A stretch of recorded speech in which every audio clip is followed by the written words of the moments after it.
let me read you the first sentence on this Davante Adams story. On a fine Saturday spring about a decade ago, Derek Carr asked his friend and Fresno State teammate Davante Adams if he wanted to go whitewater rafting. That's the lead on this big story about Davante. Okay. The first sentence on that story is basically Derek Carr and Davante Adams have been friends since Fresno State 10 years ago. And everyone by now knows that they were also, Davante put together, I think, one of the most underrated college football careers ever. Michael Crabtree level production, and Crabtree won back-to-back MIDDLEKAUFF awards. Now, he did it at Fresno State, but I think Davante's career with Derek is one of the it is without opinion, one of the most dominant receiver careers that college football's ever seen in terms of just pure production. So that's how the article starts, which I think, and you were making this point to me before we started the podcast, the conversation with the Raiders starts with that. Derek and Davante together. And there's just this assumption that it will equate to what it's always equated for with Davante, which is all pro level performance. Yeah, I mean, I think they have a lot of pressure on him. And I think it has on Derek more than Davante, because Davante is considered a top 10 player in the NFL. Top 10 player. Aaron Rodgers, a top 5 quarterback potentially. I'd argue he is. I know he's got some flaws to the resume, but we've all watched him. All time. I mean, I think he's right in that conversation. Yeah, right. Calls him the best player he's ever played with. So he's an all-time great player. Davante Adams in the peak of his powers, and now he's going to a guy that's like his best friend and his buddy. I mean, I think they are one of this tandem that everyone is just really, really fascinated to watch. Like the tandem of it, given the hype of the connection. Like last year when Stafford got there, obviously him and Cooper Kupp had a historic season, but it never felt like they're a tandem, right? Like Cooper Kupp gets his individual credit and Stafford gets his individual credit. I feel like this one, it's weird because Davante's the star of the team. Davante's the best player the Raiders have had beside Khalil Mack over the last 2 decades. I don't count Randy Moss because he wasn't good for the Raiders, right? And we'll see. I mean, I'm expecting Davante to still be sweet. Like we saw Khalil. Khalil's the best player the Raiders have had over 2 decades. I expect Davante to be that level, but in a weird way, it's going to be like this connection between the two. And I'm not claiming these guys are Young and Rice or Montana and Rice, but you know how those guys are just synonymous? Or like, I'd say like Brady and Gronk, or like it's going to be those two talked about. Right. But in a weird way, like I already know Davante is like a Hall of Fame level player. And no one would argue that. Like if you just ask Richard Sherman, is Davante a Hall of Fame level player? He'd say yes. If you just ask like Bill Belichick or coaches that have coached against him, like how good Davante Adams, they'd all fucking wax poetic. Obviously, Derek is not that, but they're going to be connected at the hip here. They just are. And it's just going to be talked about nonsense. It's going to be the number one. I mean, a lot about Josh and stuff, but it's just those two guys. You know how broadcasts work. Like it's just, they're going to hammer the shit out of that. And right, they should. Because like you said, they were historic. If you watched it live, honestly, they were so good.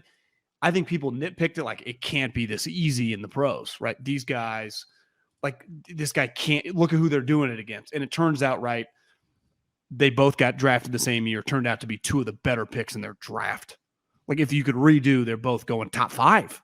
I mean, Derek plays quarterback. Him, Khalil, Davante, like ironically, Raiders got 2 of them. But like it's just they were that good. And I think when we look back, like why did Davante Adams go at the end? Well, part of it was his speed, and Derek go in the second round. Derek might have been the name, but it was because it was like it couldn't have been as easy as what they did against the Mountain West. They were in the Mountain West. Yeah, Mountain West. Right? I mean, that was the big question. Like it's these guys, they're just throwing it up, kicking everyone's ass. And then Davante's kicked more ass. Davante's gotten better since then, too. Davante's gotten way better. He's gotten a lot better.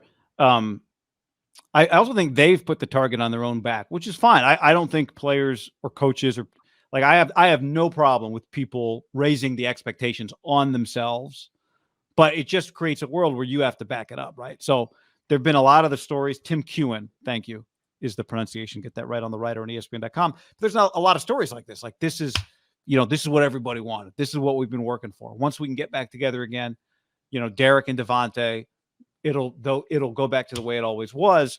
And I think they've put their definitely Derek has they've put the target on the back by saying, I was chasing this guy. I wanted to go get him, all that stuff, which again, I'll repeat, I have no issue with, but it just does create more pressure, more attention, which sometimes players need to do that. Like creating a little more pressure, a little more urgency creates a world where they have to be more locked in. The other part of this is Aaron, because now Aaron's got a team where he doesn't have a Davante. How does Aaron look? Does Aaron look really good? Because if Aaron looks good, like are Davante and Aaron struggling apart from each other? Is Davante playing really well and Aaron's, there are still stories. In fairness to Aaron, he's been great without Davante. 100%, he has been, and they even with Davante on the team, but Davante hurt, have played really well. Like somebody crunched those. Aren't they like 7-1 or something? Yeah, it was weird. It was bizarre. So you're right. Aaron has the long resume. There's no Aaron is playing like a Hall of Famer. Aaron just is a Hall of Famer. Davante's playing like a Hall of Famer, right? Davante's not in the Hall of Fame today, is he? Probably not. No, probably not. But maybe. I mean, but how old is the guy? 28. I mean, yeah, so he's got a long career prime left. Yeah. But I think that they have elevated it a little bit because so many people are aware of the fact that turns 30. That first game they play, it's going to be nothing. It's going to be, hey, let's go into the time machine, look back at Derek and Davante at Fresno State, and they've leaned into it. Isn't part of the hype too on these two guys? Like part of it, Fresno State, they were kind of like the little engine that could. They were one of the best at the time non-Power 5 programs. They were two of the better players of the non-Power 5 players. I bet if we went back and looked of the like Davante down of the guys that got drafted, the majority of them are Power 5 players. So they were clearly the cream of the crop. But it was like, now they get to shine at 29 and 30 years old together in the prime of their careers, in the biggest of big stages. I mean, they're playing in the best division in football against, I would say, would you say the Chiefs are the new Patriots? I know it's only relative. one championship, but yeah. But it's like they're the new powerhouses in a weird way. The Raiders, Rams. I mean, there isn't a new Patriots. That's unfair. But they're in the division with the best team in the AFC, the best operation in the AFC, who in a weird way is their rivals. Their other kind of two rivals, the Chargers and the Broncos, in theory should just be good. It's the most talked about division for football people to be like, it's the best players. It'd be like if they were just playing the SEC West in college. No one would have argued. They would have gone in the top 10, both of them, if they would have done that, right? Yeah. Now you get to, like, this is how you become Hall of Famers. And like you said, Davante's already kind of trending that way. But you could argue Derek could change the landscape of his career. The other part of it is Josh. Well, Josh he plays a huge element. Derek-esque in that he's been controversial, different people with different opinions. And now it's kind of his chance to prove it, right? His second chance to prove it. And in theory, he should be great for Derek. Like this should be ideal for Derek. And that elevates kind of the attention on them as well. Well, he's seen it all, right? I mean, he has a lot of experience. I mean, a lot of experience calling plays in the magnitude of the games he's called plays in are some of the biggest in the history of the league, right? Yeah. I mean, literally several Super Bowls, but just the Patriots played in games that just mattered more than 99% of other games. And he worked for Bill, which also, I think adds to his rep in a positive way.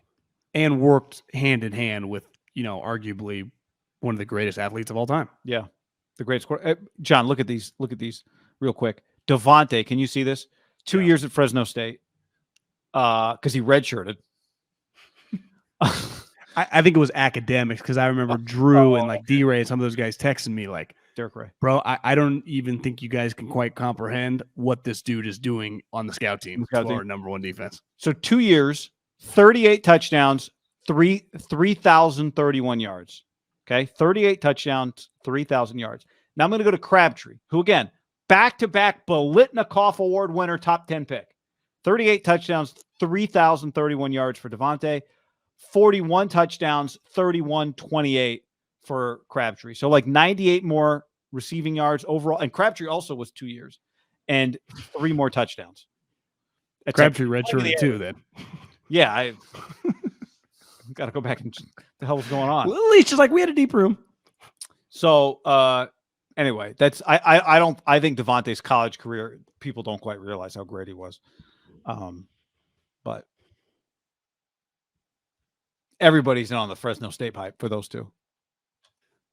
God, that is, I was looking back. You know that they had Danny Amendola also was in that wide receiver. That's a pretty good little Crabtree, Danny Amendola. One on the outside, one on the inside. 07? Texas Tech. Yeah, Danny Amendola was an 08. What one was Crabtree's last year? 07, 08. Yeah, he got drafted in 08, so maybe they just played together in 07. They played together in 07. Oh, God. Crabtree had 134 catches. Danny Amendola had 109. Eric Morris had 75. That's the guy that's the offensive coordinator at Washington State now. Eric Morris is the dude that coached that guy at Incarnate Word. Yeah. And he worked for Kingsbury as like a young coach with Mahomes. Yeah. Makes sense because he worked. Kingsbury was young then. Kingsbury was on that staff, but Leach was the head coach. So Eric Morris, I mean, that guy's probably 33 to 35. Yeah, maybe well, Amendola and Crabtree were both like 36, 37. Yeah, so. He might be closer to that. I think he's older than Crabtree. But anyway. But yeah, because Crabtree was 20, so he might have been a senior or whatever. I got you. So this guy, Eric Morris, might be like 38, 39 years old. But he is an air raid guy. And people think highly of Eric Morris. Well, he's been in the ecosystem. Yeah, I mean, he was there with Lincoln.